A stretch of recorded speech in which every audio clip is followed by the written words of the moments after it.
Given the worthless appraisal class, I am actually the strongest का episode 5।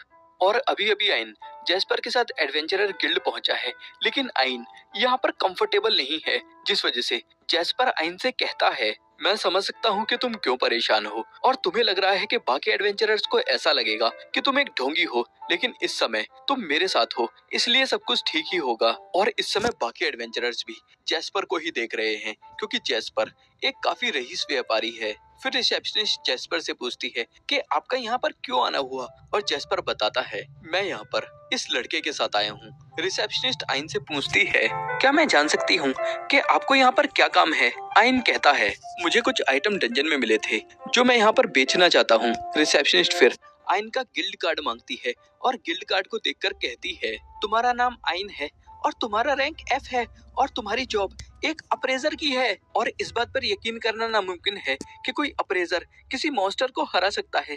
इसलिए Lord jasper, क्या आपको पूरा यकीन है कि ये आपको धोखा नहीं दे रहा? और आइन के बारे में जानने के बाद यहाँ खड़े हुए एडवेंचरर भी आइन का मजाक उड़ाने लगते हैं। और फिर जैस्पर आइन से कहता है, आइन अब इनको रिजल्ट दिखाने का समय आ चुका है। और फिर आइन अपने हाथ पर बना हुआ मैजिकल मार्क इस्तेमाल करता है, और ये मैजिकल मार्क उर्सुला ने आइन के हाथ पर बनाया था, और असल में ये एक इनफाइनाइट स्टोरेज है, और इसके अंदर से आइन काफी सारे मरे हुए मॉन्स्टर्स के अवशेष निकाल देता है, जो देखकर रिसेप्शनिस्ट और यहाँ खड़े हुए एडवेंचरर्स सभी दंग रह जाते हैं। लेकिन इसके बावजूद भी यहाँ खड़े एडवेंचरर्स आइन के बारे में कहते हैं कि ये कहीं से चोरी करके लाया होगा, या ये सारा माल फेक है। और ये सब सुनकर आइन को काफी बुरा लगता है, और इसी वजह से आइन को गिल्ड में आना बिल्कुल पसंद नहीं है, क्योंकि यहाँ पर लो लेवल के कॉमनर्स को काफी बुरी तरीके से ट्रीट किया जाता है। तभी यहाँ पर मीगन आ जाती है, जो इस एडवेंचरर गिल्ड की गिल्ड मास्टर है, और कहती है,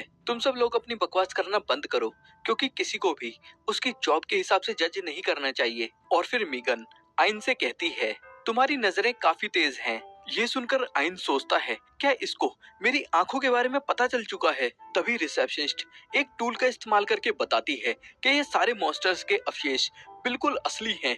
और ये बात सुनकर सारे ही एडवेंचरर्स काफी शॉक हो जाते हैं। और फिर जैस्पर कहता है, क्या तुम लोगों को ये बात समझ आ चुकी है कि आइन एक ताकतवर वॉरियर है जो मॉन्स्टर्स को अपनी पावर से हराता है, और मैं इस बात की गारंटी लेता हूँ।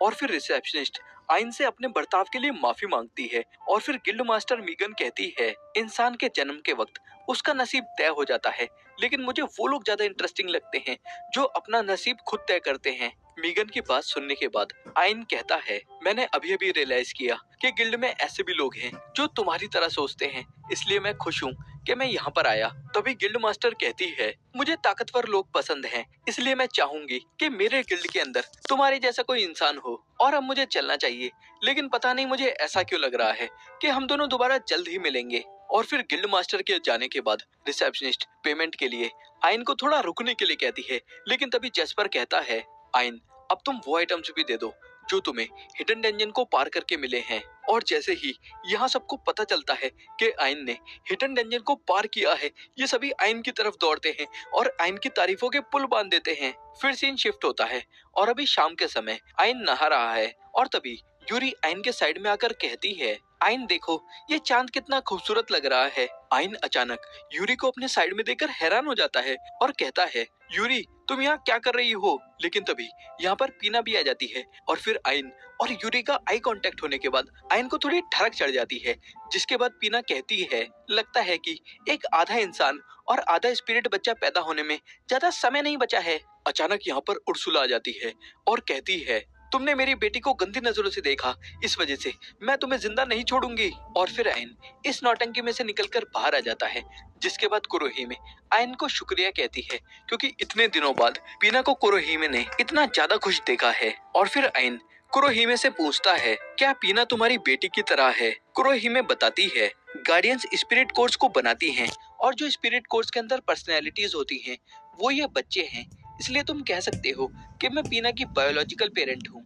आइन कहता है, इसका मतलब है कि आइन और पीना के अलावा ऐसे 6 और बच्चे होंगे। कुरोहिमे कहती है, 6 नहीं बल्कि 7। आइन थोड़ा हैरान होकर कहता है, इन्हें तो 6 होना चाहिए क्योंकि सालों पहले एक याग्द्रसिल का पेड़ खत्म हो गया था। कुरोहिमे बताती है, लेकिन इसका मतलब ये नहीं है कि स्पिरिट कोर भी खत्म हो गया होगा। और जहाँ तक है, इनकी सबसे बड़ी बहन एक ही दाना अपने गार्डियन के साथ अभी भी कहीं पर जिंदा होगी। फिर सीन शिफ्ट होता है और अगले दिन अब आइन जैस्पर से मिलने के लिए पहुंचा है और देखता है कि जैस्पर गिल्ड मास्टर मीगन के साथ बैठा हुआ है। और जैस्पर आइन से कहता है, गिल्ड मास्टर यहाँ पर तुमसे एक रिक्वेस्ट करने के लिए आई हैं। फिर गिल्ड मास्टर कहती हैं, एक बिहीमत नाम का काफी पावरफुल एंशिएंट ड्रैगन है जिसको डीमन किंग मिक्तोरन ने बनाया था और वो अचानक दोबारा सामने आ गया है और आने जाने वाले लोगों पर हमला कर रहा है। इसलिए मैं तुमसे रिक्वेस्ट करना चाहती हूँ कि तुम इस डबल एस रैंक बिहीमत का शिकार करो। आइन हैरान होकर कहता है, क्या इसकी डिफिकल्टी का लेवल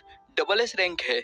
जैस्पर कहता है, मैं समझ सकता हूँ कि इसमें तुम्हारी जान भी जा सकती है, जिस वजह से तुम ये मिशन नहीं करना चाहोगे। तभी आइन कहता है, ठीक है, मैं ये काम करूंगा क्योंकि तुम दोनों अभी परेशानी में हो। ये दोनों ये सुनकर हैरान हो जाते हैं क्योंकि आइन ने सही में इस रिक्वेस्ट को एक्सेप्ट कर लिया है। और फिर जैस्पर कहता है, आइन तुम्हारा दिल भी बिल्कुल तुम्हारी तरह ही पावरफुल है।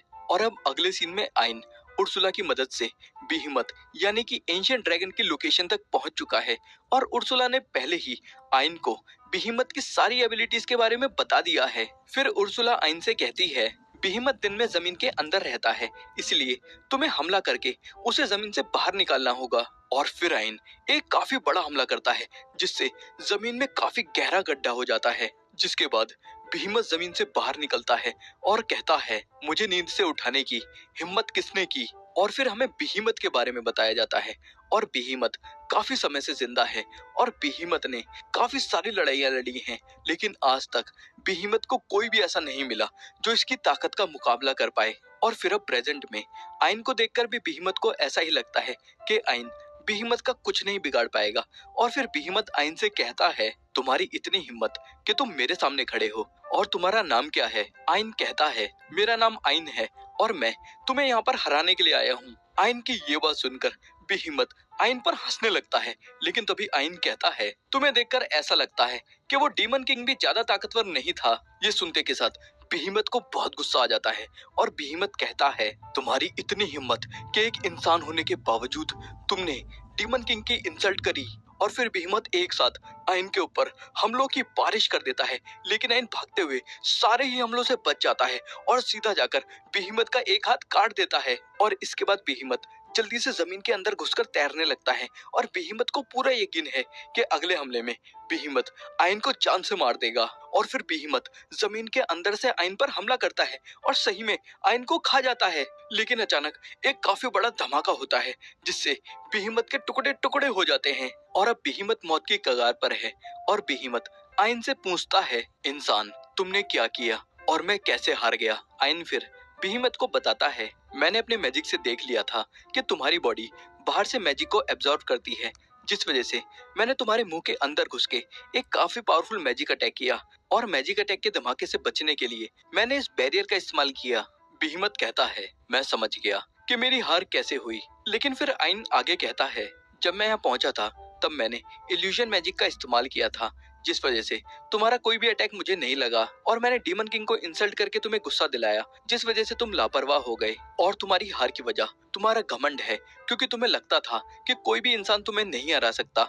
ये सब सुनने के बाद बिहीमत कहता है, मैं समझ गया कि जब हम मिले थे ये बात तभी तय हो गई थी कि मैं इस लड़ाई को हारने वाला हूँ। और ये बात कहने के बाद बिहीमत मर जाता है और आइन फिर अपनी लेफ्ट आई का इस्तेमाल करके बिहीमत की एबिलिटीज को सीख लेता है। फिर सीन शिफ्ट होता है और अभी आइन को प्रिंसेस क्लॉडिया ने मिलने के लिए बुलाया है। और फिर प्रिंसेस क्लॉडिया आइन से कहती हैं, मेरे प्यारे हीरो मुझे माफ कर देना क्योंकि तुम्हारी दूसरी बीवी होने के बावजूद भी मैं तुमसे जल्दी नहीं मिल पाई। आइन कहता है, ऐसा कुछ नहीं है और हमारी शादी नहीं हुई है। क्लॉडिया कहती है, वैसे तुम्हें मैंने यहाँ पर इसलिए बुलाया है क्योंकि मेरे पिता तुमसे मिलना चाहते हैं। और तभी यहाँ पर राजा आ जाता है और राजा को देखकर आइन की हालत खराब हो जाती है और आइन खुद को राजा से जल्दी से इंट्रोड्यूस करता है, लेकिन राजा के सामने भी ये दोनों आइन के ऊपर चढ़ती जाती हैं। और फिर राजा कहता है, सबसे पहले मैं तुम्हें शुक्रिया कहना चाहूंगा क्योंकि तुमने एंशिएंट ड्रैगन बेहेमत को हरा दिया और सही में तुमने काफी कमाल का काम किया। और सिर्फ बेहेमत के लिए ही नहीं,